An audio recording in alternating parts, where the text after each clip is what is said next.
Shalom, Bapak, Ibu, dan saudara-saudari terkasih. Salam sejahtera dan salam damai bersama Yesus Kristus. Marilah kita membaca, mendengarkan, dan merenungkan sejenak firman Allah.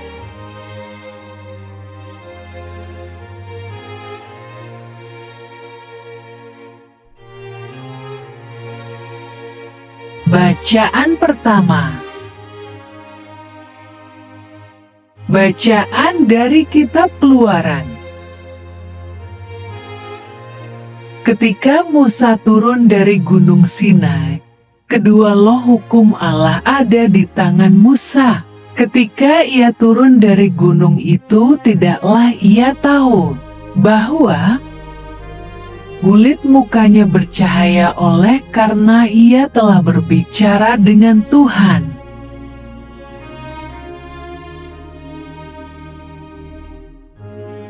Ketika Harun dan segala orang Israel melihat Musa, tampak kulit mukanya bercahaya, maka takutlah mereka mendekati dia. Tetapi Musa memanggil mereka. Maka Harun dan segala pemimpin jemaah itu berbalik kepadanya, dan Musa berbicara kepada mereka.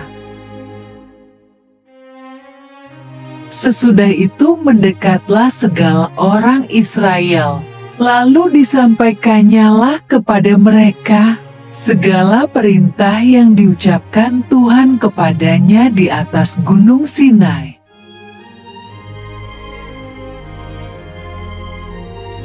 Setelah Musa selesai berbicara dengan mereka, diselubunginyalah mukanya.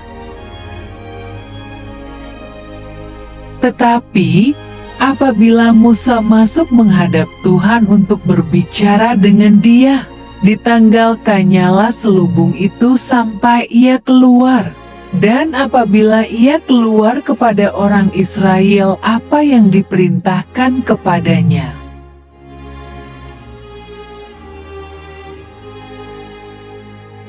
orang Israel melihat muka Musa, bahwa kulit muka Musa bercahaya, maka Musa menyelubungi mukanya kembali sampai ia masuk menghadap untuk berbicara dengan Tuhan.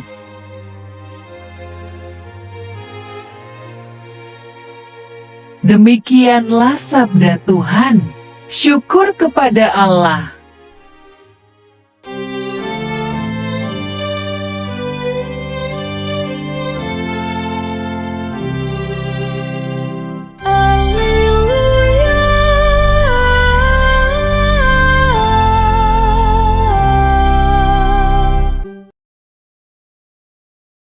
Kalian ku sebut sahabatku, sebab kepada kalian ku sampaikan apa saja yang ku dengar dari Bapa.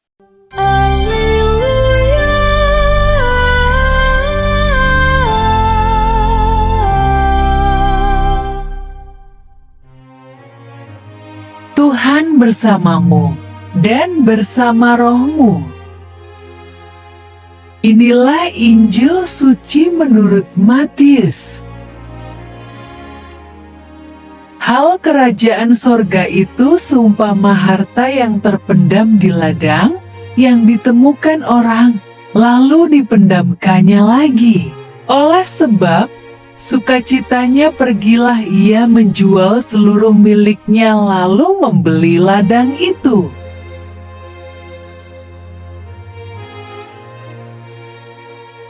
Demikian pula hal kerajaan sorga itu, seumpama seorang pedagang yang mencari mutiara yang indah. Setelah ditemukannya mutiara yang sangat berharga, ia pun pergi menjual seluruh miliknya, lalu membeli mutiara itu.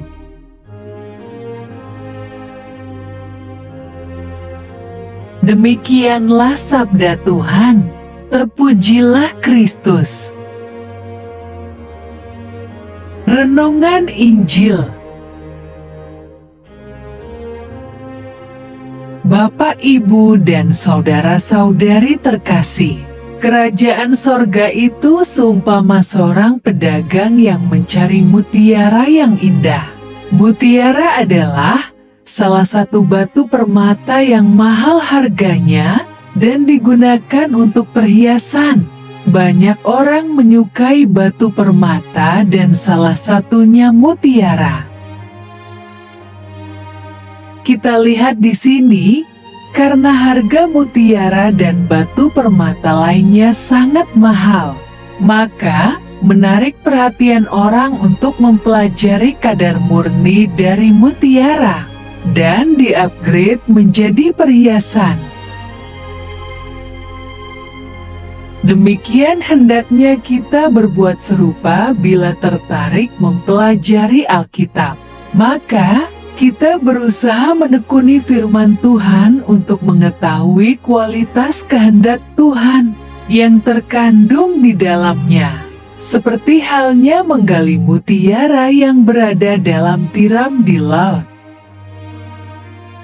Itu sebabnya, Yesus memberikan suatu perumpamaan tentang kerajaan sorga, seperti menemukan mutiara dan harta terpendam yang sangat indah dan bernilai atau harganya sangat mahal.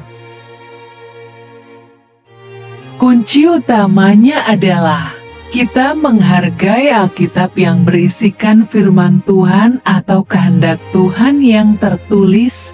Seperti halnya kita menghargai mutiara memiliki nilai jual yang sangat mahal.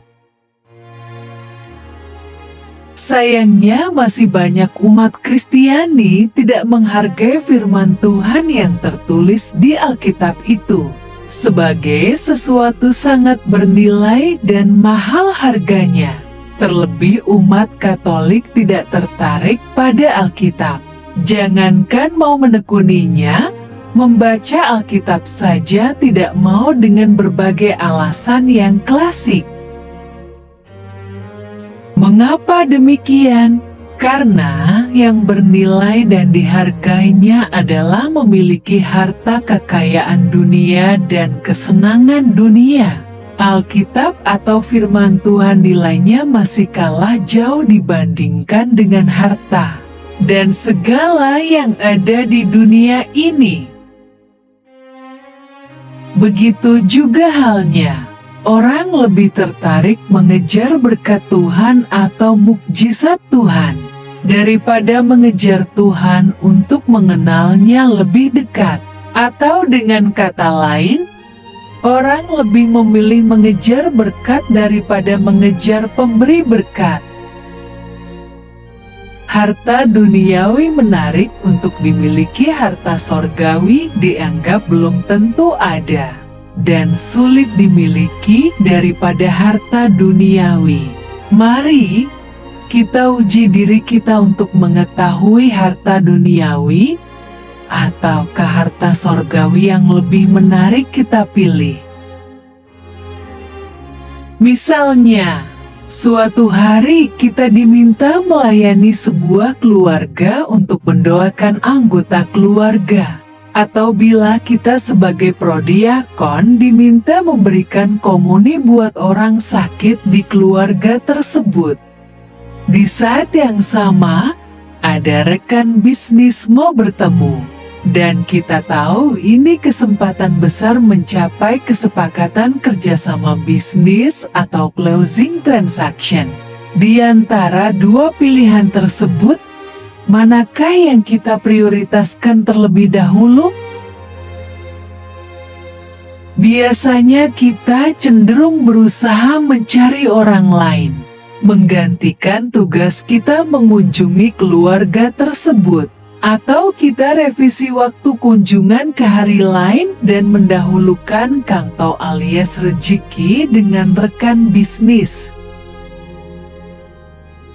Jarang sekali orang memilih revisi waktu pertemuan dengan rekan bisnis, karena lebih menghargai memperoleh uang atau harta duniawi.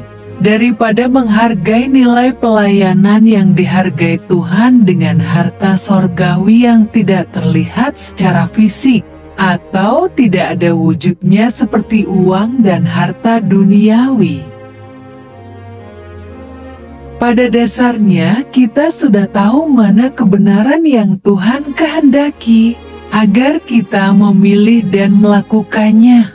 Namun, karena dorongan keinginan kedagingan kita yang maunya dituruti dan dipuaskan, maka akhirnya kita kompromi dengan berbagai alasan membenarkan diri, seperti contoh di atas.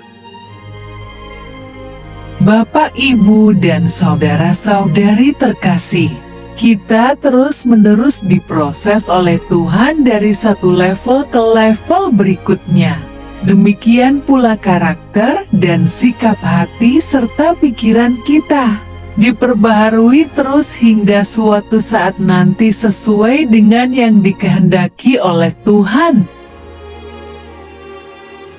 Semakin kita memberontak dan memilih jalan sendiri, maka semakin lama kita diproses Tuhan menjadi seperti yang Tuhan kehendaki pada diri kita.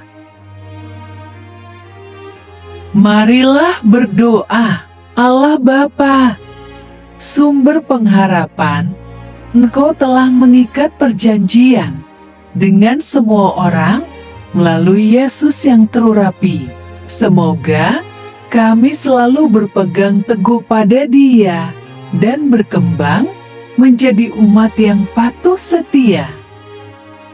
Dengan pengantaraan Yesus Kristus, Putra-Mu, Tuhan kami, yang bersama Dikau dalam persatuan Roh Kudus, hidup dan berkuasa Allah sepanjang segala masa. Dalam nama Bapa, Putra, dan Roh Kudus. Amin. Terima kasih sudah mendengarkan dan merenungkan firman Allah. Jangan lupa subscribe dan jangan lupa juga aktifkan loncengnya. Terima kasih, Tuhan Yesus memberkati.